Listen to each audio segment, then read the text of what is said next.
నమస్కారం city news కి స్వాగతం. ముందుగా ముఖ్యాంశాలు.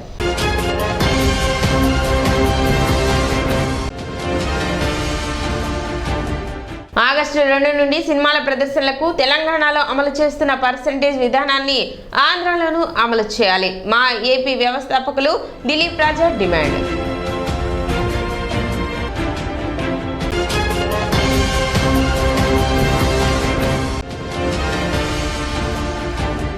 శతాబ్ది వేడుకలకు సుందరంగా ముస్తాబవుతున్న టౌన్ చర్చ్.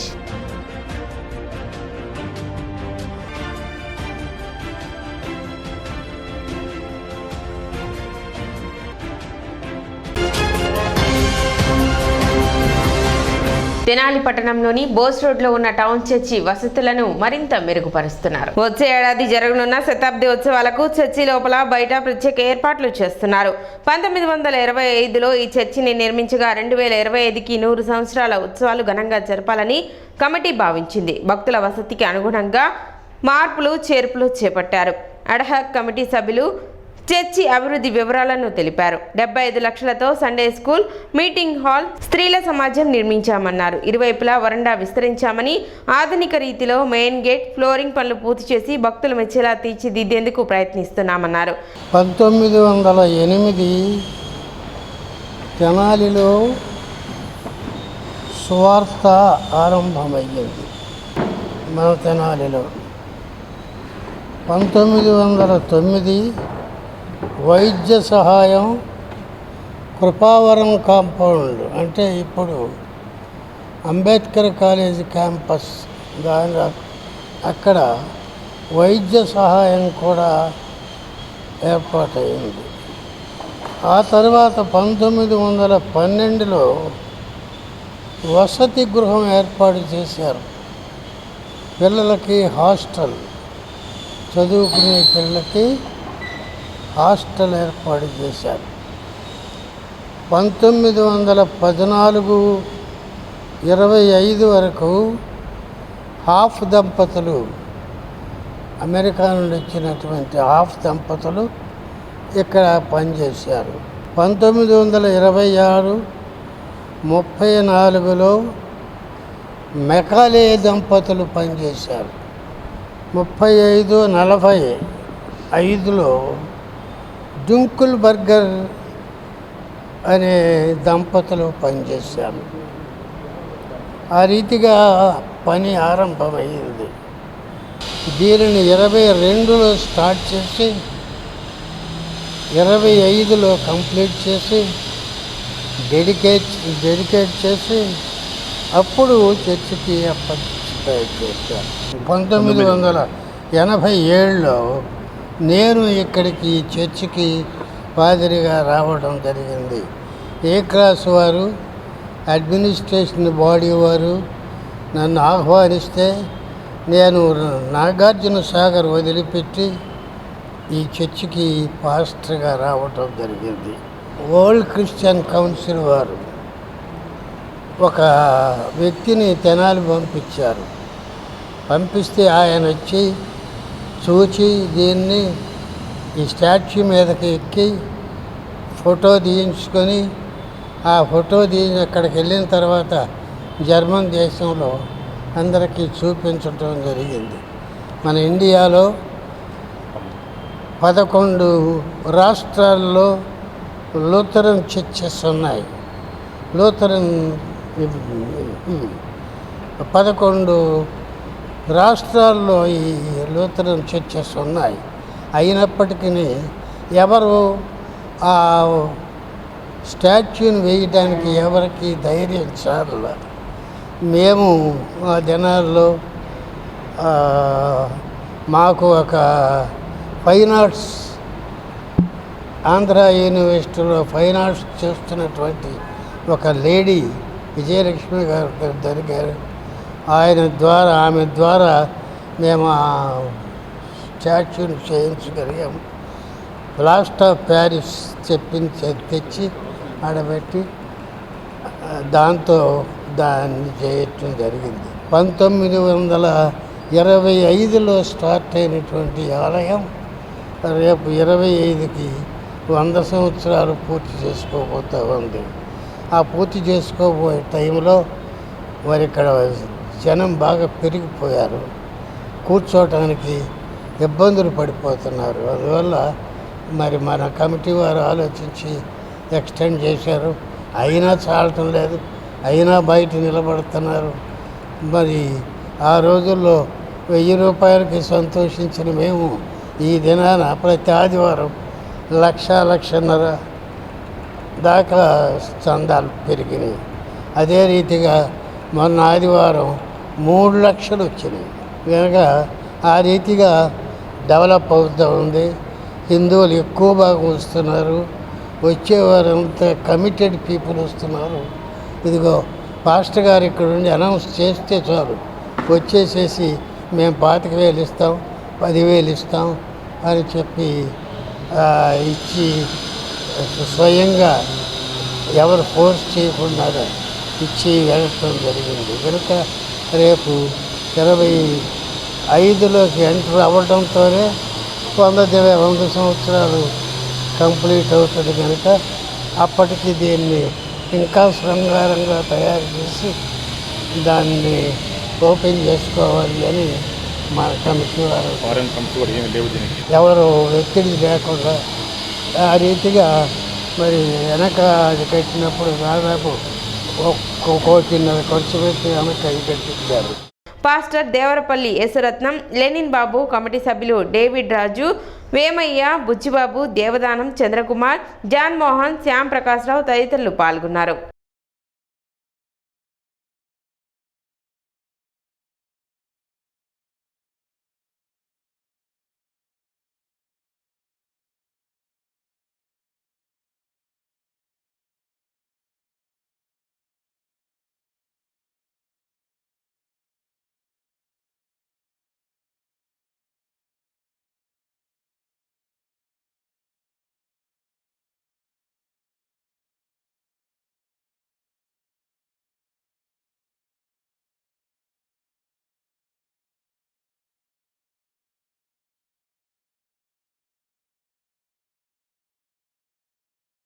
నాలుగేళ్ల క్రితం కూడా ఈ గొప్ప చరిత్ర కలిగిన చర్చిని మా సీనియర్ మరి పిల్లి విద్యాసాగర్ గారు సీనియర్ అడ్వకేటు వారు ఎంతో శ్రమపడి దీన్ని బాధ్యత తీసుకున్న తర్వాతే ఈ మార్పులు జరిగినాయి. 4 ఏళ్ల క్రితం కూడా రూఫ్ అంతా ప్రాబ్లం వచ్చినప్పుడు అది కూడా కేరళ నుంచి కొత్త పెంకు అదంతా కూడా మార్పు చేయటం జరిగినది. ఇప్పుడు ఈ కమిటీ ఆధ్వర్యంలో ఈ పాస్టర్ గారి ఆధ్వర్యంలో కూడా ఈ ఎక్స్టెన్షను చక్కగా చేయటం జరుగుతూ ఉన్నది. మరి ఇప్పుడు చెప్పారు వీరందరూ కూడా దీని చరిత్ర గురించి జరుగుతున్న మరి పని గురించి కూడా చెప్పారు. కాబట్టి మరి ముఖ్యమైన అలాగే కాకుండా ఈ చర్చి ద్వారా అనేక మంది రూరల్ చర్చెస్కి ఈ చర్చి ద్వారా సహాయం జరుగుతూ ఉంటుంది. కట్టుకోలేని వాళ్ళకి ఇక్కడ ఇదే కాకుండా ఆ విధమైన సహాయం కూడా ఈ చర్చి ద్వారా జరుగుతుంది. మరి కన్స్ట్రక్షన్లో డబ్బులు ఏదైనా తగ్గినా కానీ వీరే కొంత ముందుగా డొనేషన్ చేసి పర్సనల్గా వీళ్ళు ఇస్తున్నారు. అది చాలా గొప్ప విషయం. మరి అది దేవుడు వాళ్ళ కుటుంబాలను కూడా ఆశీర్వదించాలని కోరుకుంటూ మీరు ఎవరైనా సరే ఇంకా చాలా 30 లక్షల దాకా ఖర్చు ఉన్నది. ఎవరైనా మీరు డొనేషన్ ఇవ్వదలుచుకున్నప్పుడు విరాళం ఇవ్వదలుచుకున్నప్పుడు అందరూ కూడా ఆహ్వానం. వాలంటరీగా మీరు వచ్చి ఇక్కడ ఉన్నటువంటి ట్రెజరర్ గారికి మీరు పాస్టర్ గారికి మీరు తీసుకొచ్చి ఇచ్చినట్లయితే మీ గురించి ప్రార్థన చేసి చక్కగా మరి ఆ దీవెనలు మీ అందరికి ఉంటాయి. కాబట్టి ఈ యొక్క పనిలో అందరూ పాలుపంపులు పొందుకోవడానికి అందరూ మేము ఈ చర్చికి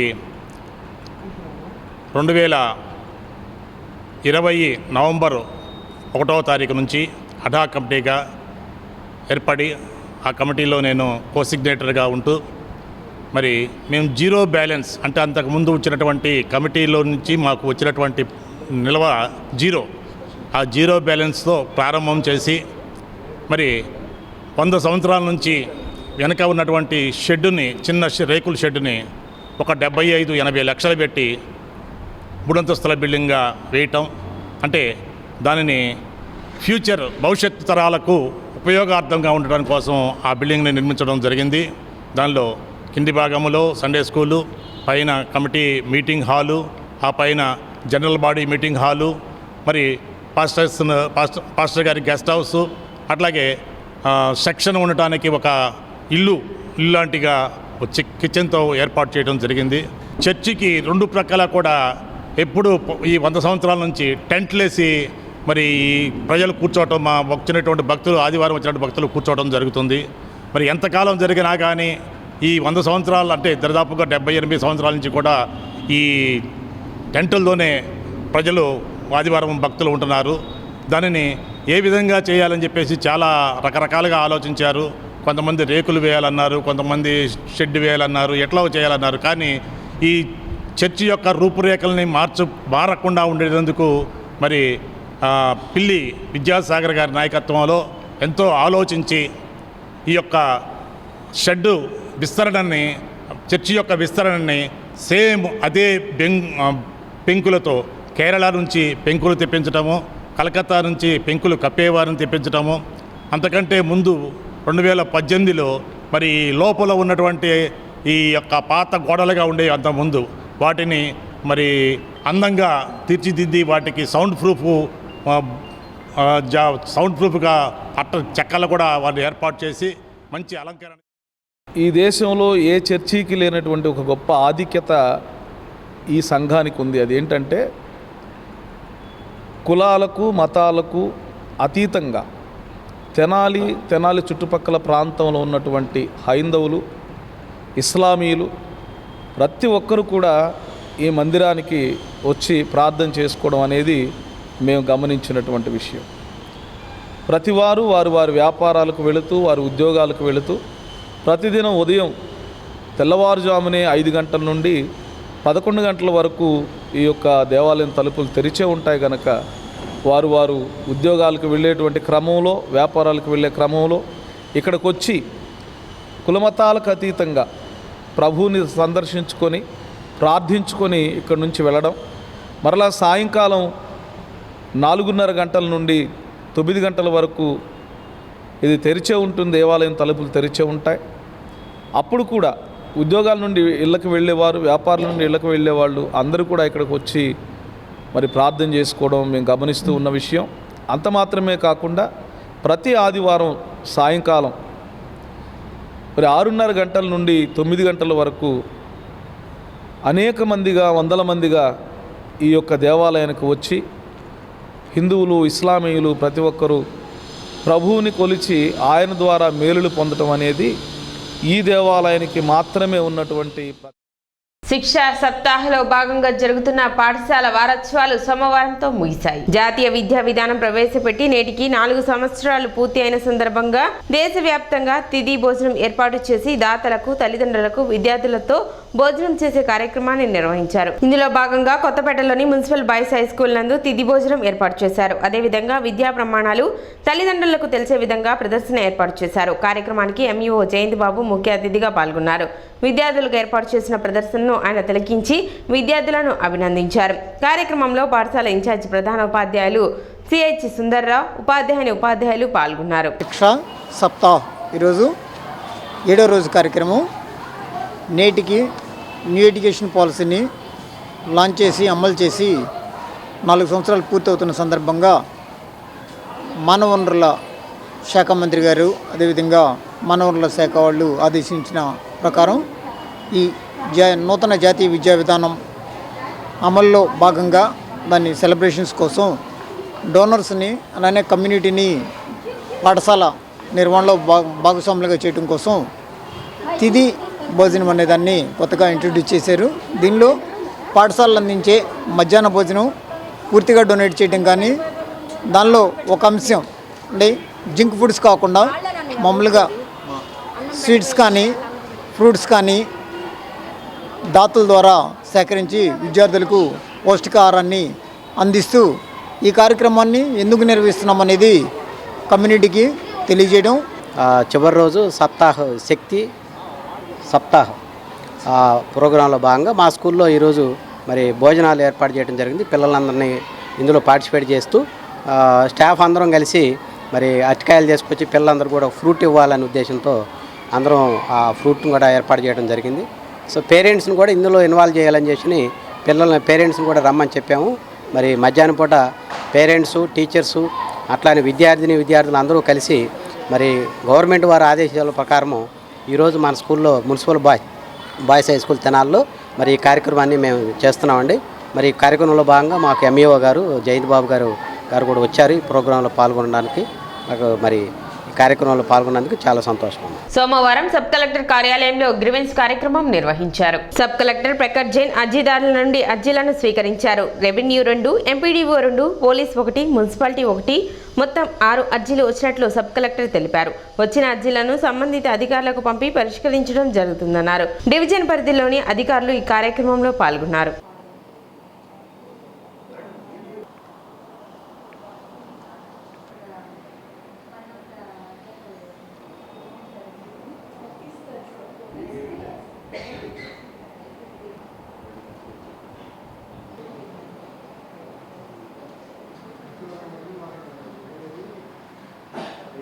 ఈరోజే సబ్ కలెక్టర్ ఆఫీస్ తెనాలిలో పీజీఆర్ఎస్ జరిగింది, పబ్లిక్ గ్రీవెన్స్ రిడ్రెసల్ సిస్టమ్. ఈరోజు మన దగ్గర 6 మెంబర్స్ వచ్చారు. 2 కంప్లైంట్స్ రెవెన్యూ డిపార్ట్మెంట్ గురించి ఉన్నాయి, ఒక కంప్లైంట్ మున్సిపాలిటీ గురించి ఉంది, 2 కంప్లైంట్స్ ఎంపీడీఓస్ పరిధి కింద వస్తుంది, ఒక కంప్లైంట్ పోలీస్ డిపార్ట్మెంట్కి నేను పంపించాను. సో అన్నీ కలిపి ఈరోజు 6 కంప్లైంట్స్ వచ్చాయి. మనం ప్రయత్నిస్తాము ఈ కంప్లైంట్ కొంచెం తక్కువ రావాలి. ముందుగా మనం పని చేస్తే పీజీఆర్ఎస్లో కంప్లైంట్ తక్కువ రావాలి, అదే మన ఉద్దేశం. తెలంగాణలో ఆగస్టు 2 నుండి థియేటర్లలో సినిమాల ప్రదర్శనకు పర్సంటేజ్ పద్ధతి ఆచరణలోకి వస్తున్న నేపథ్యంలో తెలుగు రాష్ట్రాల్లో భాగమైన ఆంధ్రప్రదేశ్లో కూడా ఇదే పద్ధతిని అమలు చేయాలని మా ఏపీ వ్యవస్థాపకులు సినీ దర్శకులు దిలీప్ రాజా కోరారు. స్థానిక మా ఏపీ 24 విభాగాల యూనియన్ కార్యాలయంలో సోమవారం ఏర్పాటు చేసిన విలేకరుల సమావేశంలో వారు మాట్లాడుతూ గతంలో మాదిరిగా థియేటర్లకు అద్దె చెల్లించకుండా పర్సంటేజ్ పద్ధతి వలన చిన్న సినిమా నిర్మాతలకు ఎంతో ఉపయోగపడుతుందని అన్నారు. దీనివలన చిన్న సినిమాలు విడుదలకు నోచుకుంటాయనే ఆశాభావాన్ని ఆయన వ్యక్తం చేశారు. వెంటిలేటర్ పై ఉన్న థియేటర్లు బ్రతుకుతాయని ఆయన అభిప్రాయం వ్యక్తం చేశారు. Global films Sunil Narang, SV creation Shirish రెడ్డిల దగ్గర హైదరాబాద్లో ఏ విధంగా అగ్రిమెంట్లు జరుగుతున్నాయో అదే మాదిరిగా అగ్రిమెంట్లను రూపొందించుకోవాల్సిందిగా ఆంధ్రకు చెందిన చిన్న నిర్మాతలకు ఆయన సూచించారు. దయచేసి ఖాళీ అగ్రిమెంట్లను ఎవరు ఇచ్చి రావద్దని దిలీప్ రాజా సలహా ఇచ్చారు. దర్శకుడు శ్రీనివాస్ యాదవ్ మాట్లాడుతూ భారతదేశంలోని అన్ని సింగిల్ స్క్రీన్ థియేటర్లకు పర్సంటేజ్ విధానంలో షేర్ ఇవ్వబడుతుందని చెప్పారు. ఏపీలో థియేటర్ల యాజమాన్యం కంట్రోలర్ అసోసియేషన్ సహకరించవలసిందిగా ఆయన కోరారు. సమావేశంలో కో డైరెక్టర్ ఇంటూరి విజయభాస్కర్ పాల్గొన్నారు. ఒక సినిమా నిర్మాణం పూర్తి చేయాలంటే ఆ నిర్మాత పడే కష్టం నిజంగా ప్రసవ వేదన కన్నా కూడా భయంకరంగా ఉంటుంది. ఆస్తులు అమ్ముకుంటాడా, వడ్డీలకు తెచ్చుకుంటాడా, ఫైనాన్స్కి తెచ్చుకుంటాడా, ఏదో విధంగా నానా తిప్పలు పడి తను అనుకున్న సినిమాని తీయటం ఒక ఎత్తు అయితే, ఆ తీసిన సినిమాని రిలీజ్ చేయటం, దాన్ని థియేటర్లోకి పంపించటం అనేది సినిమా నిర్మాణానికన్నా కూడా చాలా పెద్ద సమస్యగా మారింది.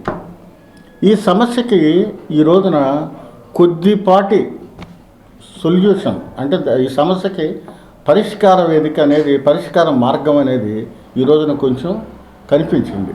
అదేంటంటే, ఇంతకుముందు సినిమా తీస్తే సినిమా పూర్తవ్వగానే సినిమాని ఒక డిస్ట్రిబ్యూటర్కి ఇస్తారు.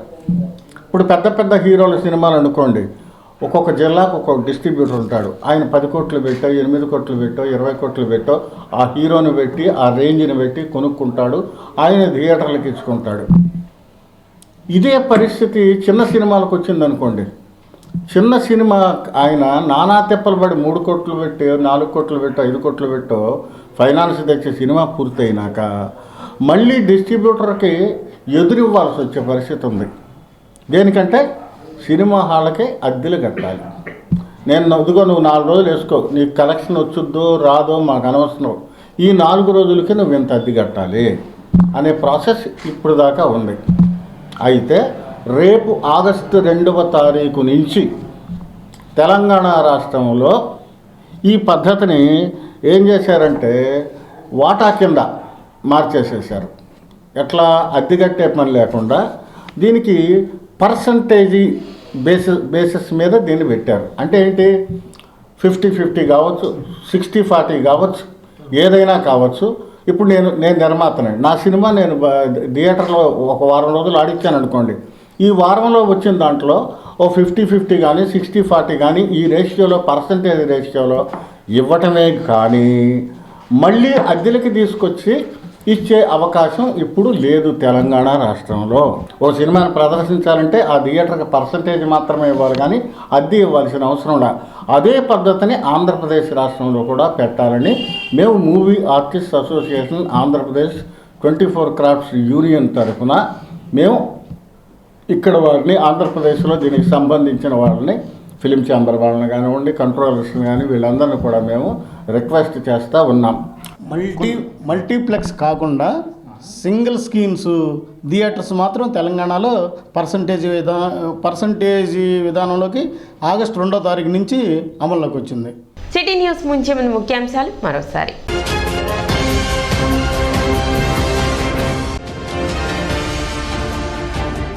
ఆగస్టు 2 నుండి సినిమాల ప్రదర్శనలకు తెలంగాణలో అమలు చేస్తున్న పర్సంటేజ్ విధానాన్ని ఆంధ్రాలోనూ అమలు చేయాలి. మా ఏపీ వ్యవస్థాపకులు దిలీప్ రాజా డిమాండ్.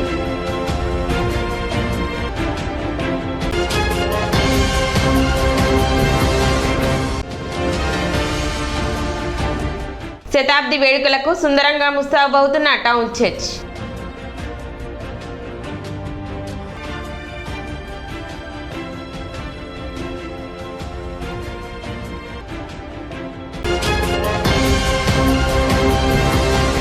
సిటీ న్యూస్ ఇంతటితో సమాప్తం. నమస్కారం.